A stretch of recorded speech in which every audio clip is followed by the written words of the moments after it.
Bismillah walhamdulillah wassalatu wassalamu ala rasulillah sallallahu alayhi wasallam. My dear brother, look away from your screen for a moment, take a slow breath, because what you are about to hear is not about ego, not about flexing, not about hype. This is about who you will be when you stand alone in front of Allah. You were not born a man, you were born male. Being male is biology, being a man is a decision. And that decision is being written by what you are doing.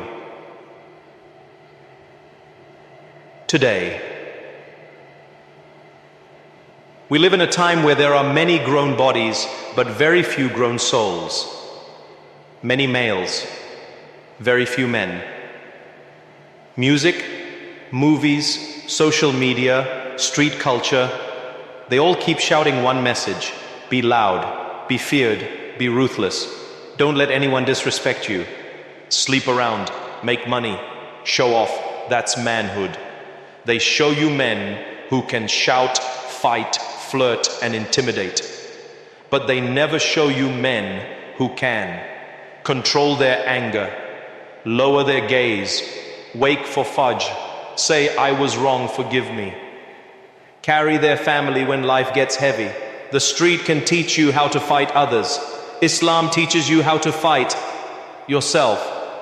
The Prophet Muhammad, peace be upon him, said the strong man is not the one who can overpower others. The strong man is the one who controls himself when anger overtakes him. That is the standard. In front of Allah, a man is not measured by the size of his body, the amount in his bank, the number of people who fear him, the girls who answer his messages. He is measured by his worship, his character, his responsibility, his patience, his mercy, his self-control. Your decisions today are not just shaping your reputation in front of boys, they are shaping your destiny in front of your Lord. The confusion of today's manhood. Let us be real.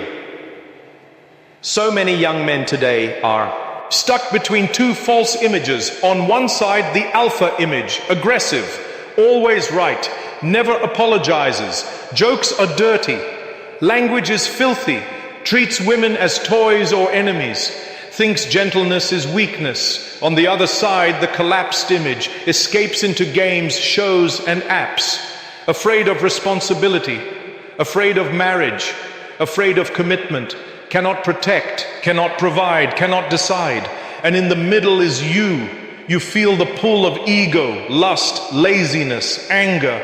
But something inside you is still whispering, is this really what a Muslim man is meant to be? Is this really what Allah expects from me as a son, as a husband, as a father, as a leader? You are tired of breaking your own promises, scrolling away your life, falling into the same sins, feeling like a boy in a man's body. You want to feel like a man in Allah's eyes, but you are not sure how. What Allah and His Messenger call a man. Allah describes the true men around the Prophet like this: men whom neither trade nor sale distracts from the remembrance of Allah, nor from prayer, nor from giving charity. They had business, they had work, they had responsibilities. But they did not let dunya pull them away from prayer, charity, obedience. Allah also praises believers who make this dua: our Lord, grant us from our spouses and our children comfort to our eyes, and make us leaders for those who are conscious of you. Look at that. A real man in Islam is not just someone who survives alone. He is someone who becomes a source of comfort for his family, a leader and example for others in faith and character. The Prophet, peace be upon him, said, every one of you is a shepherd, and every one of you will be questioned about his flock. For a man, that means he will be questioned about his wife. He will be questioned about his children.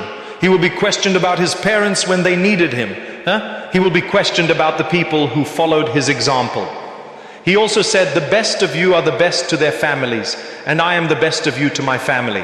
So understand clearly, a man in Islam is not defined by how loudly he can shout, how many people fear him, how many women he can impress. He is defined by how he treats those under his care, how he behaves when he is angry, how he behaves when no one is watching, how he behaves when Allah tests him. Why so many males never become men? It is not only their fault. Many grew up with broken fathers, absent fathers here, angry fathers, or no example at all. No one sat them down and said, this is how a man apologizes. This is how a man speaks to his mother.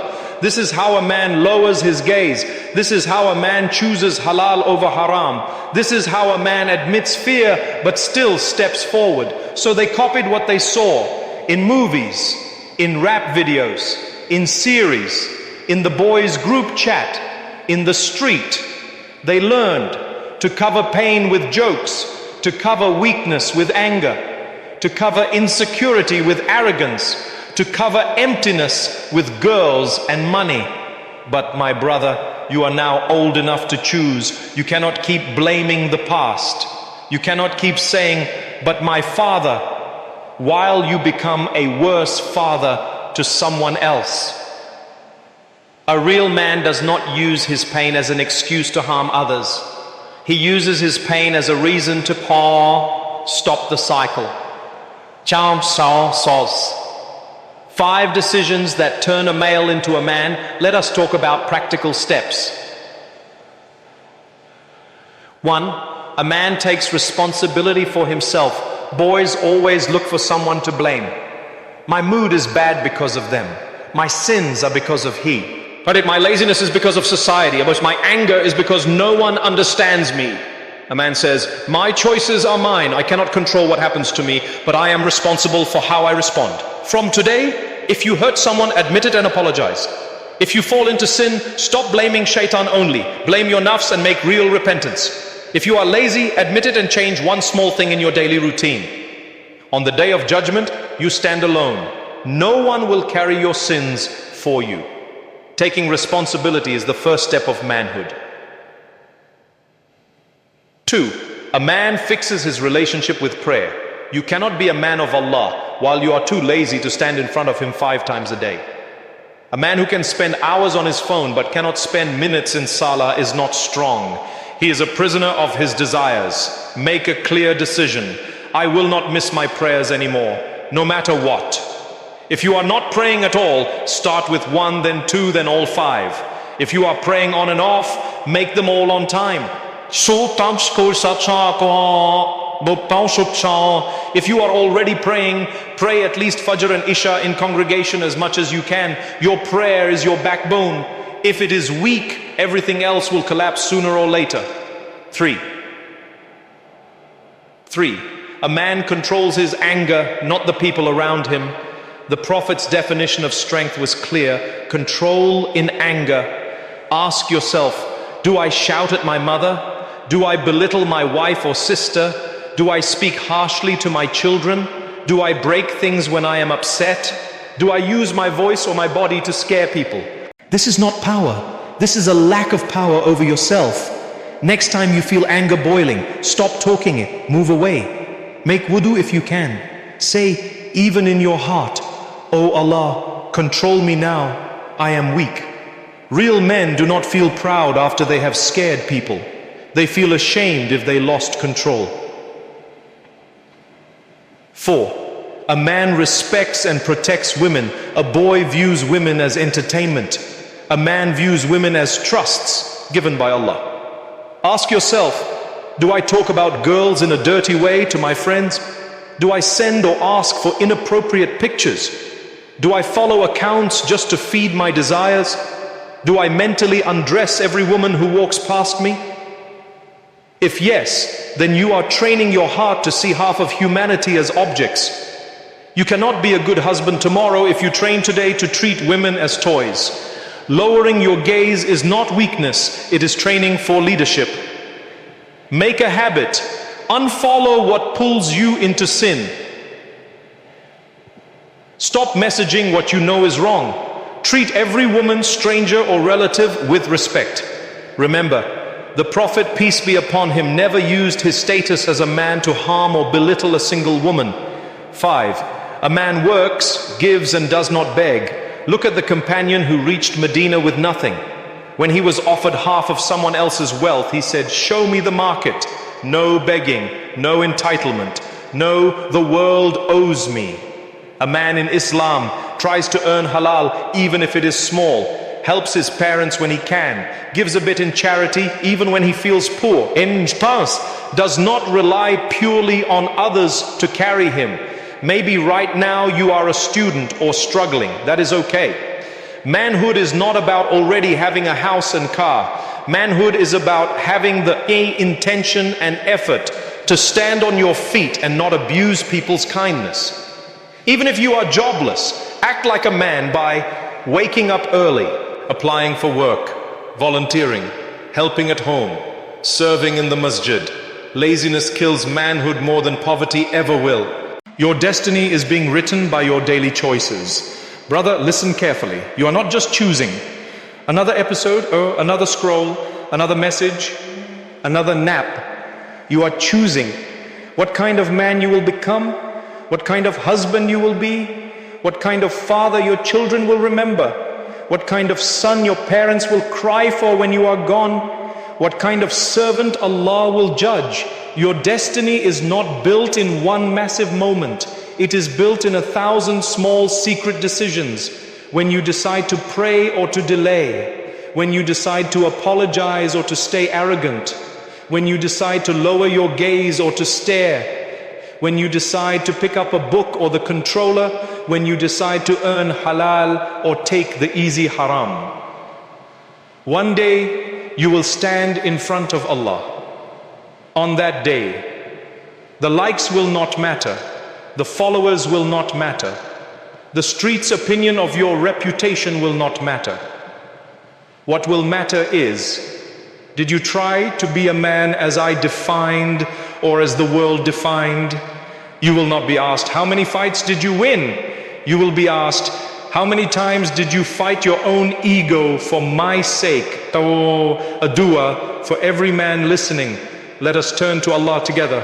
Oh Allah, you created us as males, but only you can guide us to be real men. We admit that we have followed false images of manhood. We chased power, attention and desire and forgot responsibility, mercy and obedience. Forgive us, O Allah, for the times we shouted at our parents, for the times we disrespected women, for the times we abandoned our prayers, for the times we looked at what you made haram, for the times we were lazy with the duty to provide and protect. O Allah, make us men who stand in front of you before we stand in front of people. Men who are gentle with their families and firm with their own sins. Men who control their anger, lower their gaze, keep their promises and carry their responsibilities. Give us hearts that fear disappointing you more than they fear looking weak in front of others. Give us tongues that apologize when we are wrong. Give us hands that give, not hands that hurt. Make us leaders in goodness for our wives, our children, our communities. O Allah, let the day we marry, the day we become fathers, find us prepared in character and faith. Do not let the pain we lived as children become the pain we cause as men. Raise us on the day of judgment among the men who protected their families, honored their parents, and walked on this earth with humility. Amen. My dear brothers, if these words shook something inside you, that is mercy from Allah. Do not let it pass. Press like as a private promise. I heard and I want to change. Write a comment, even in simple words, about one decision you will make today. To pray, to apologize, to leave a sin, to help at home, to seek halal work. Let it be a written intention between you and Allah. Share this reminder with another brother, your friend, your cousin, your son. Maybe this will be the moment his heart starts to move from boy to man, and you will share in the reward. And if you want more reminders that speak to your heart as a Muslim man and help you become who Allah created you to be, subscribe to this channel and stay connected. May Allah make you and all of us real men in His sight, strong in worship, gentle in character, and firm in obedience.